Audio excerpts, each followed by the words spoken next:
মানুষ শয়তান সম্পর্কে প্রশ্ন করে থাকে, শয়তান কি খালি খারাপই করে, বালা করে না? হ্যাঁ, শয়তান বালা কাজ করার কারণে, ইমানদার হওয়ার কারণে, মুমিন হওয়ার কারণে, মুসলমান হওয়ার কারণে ওই শয়তানটা জান্নাতে যাবে। তাহলে বোঝা গেছে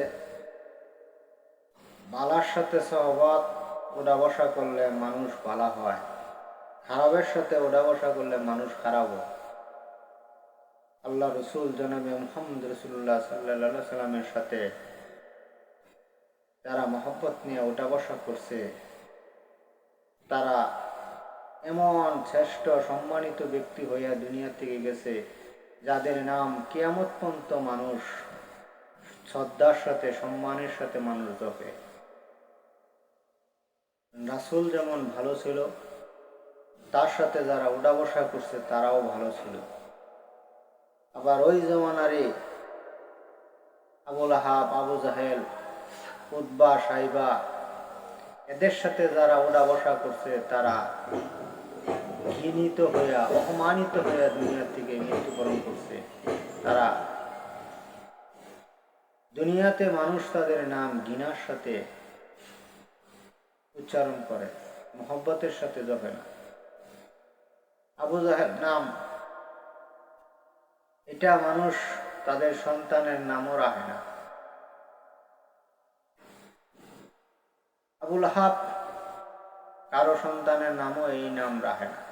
কিন্তু মুহাম্মদ, হযরত উমর রাদিয়াল্লাহু তাআলা আনহু, হযরত আবু বকর রাদিয়াল্লাহু তাআলা আনহু, হযরত আলী রাদিয়াল্লাহু তাআলা আনহু, হযরত উসমান গনি রাদিয়াল্লাহু তাআলা আনহু, এরকম এদের নাম মুসলমানদের সন্তানদের রাখে।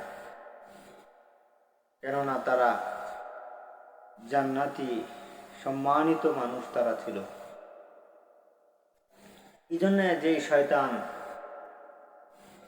মুসলমান হয়েছে, ভালো হয়েছে, এটা ভালো মানুষের সাথে থাকার কারণে আমাদের সাথেও শয়তান থাকে, কিন্তু আমরা ওরকম হতে পারি নাই। কারণ আমাদের শয়তান শয়তানি হইয়া রয়েছে, আমাদেরকেও জাহান্নামে নেওয়ার জন্য চেষ্টা করতেছে। যদিও কোনো কারণে আমরা যদি আল্লাহর দয়ায়, নবীর দয়ায় জান্নাত পাই, কিন্তু আমাদের শয়তান ইমানদার হইতো না, জান্নাত পাইতো না।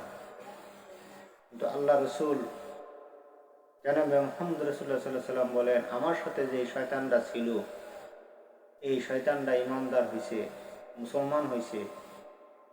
এই শয়তান রয়েছে না তখন। রাসূলের সাথে যে শয়তানটা ছিল, এটা মুসলমান শয়তান ছিল। এটা রাসূলকে অনুসরণ করত, রাসূলের কথা মাইনা চলত।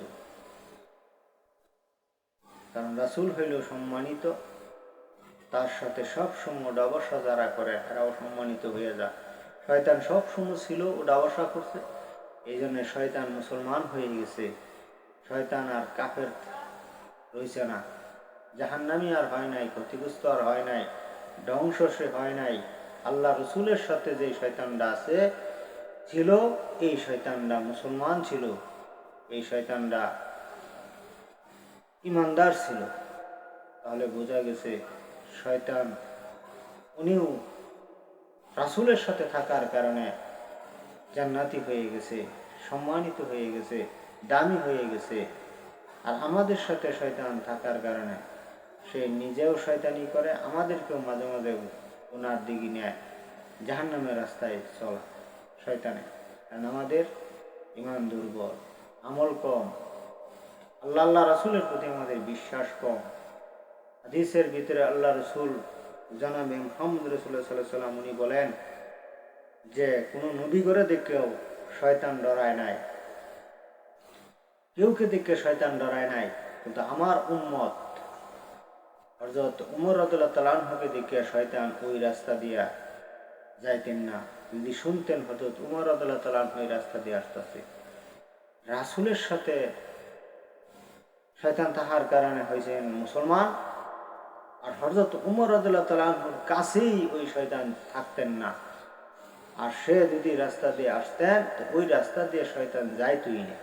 তাহলে এই উম্মতকে দেখেও, নবীর এই উম্মতকে দেখেও শয়তান কেমন ভয় পাইছে, যেমন ভয় অন্য নবী রাসূলদেরকে দেখেও শয়তান ভয় পায় নাই, তাদের সাথেও শয়তানি করছে, কিন্তু হযরত ওমর রাদিয়াল্লাহু তাআলা থেকে দেখে শয়তান ভয়ে দৌড়াইয়া পালাইতেন, শয়তান অন্যা যাইতই না। এই হইল উম্মতের ভিতরেও নবীর শ্রেষ্ঠ একটা সম্মান, শ্রেষ্ঠ একটা মর্যাদা, যে শয়তান পর্যন্ত ভয় পায়। আর হযরত ওমর রাদিয়াল্লাহু তাআলা আনহু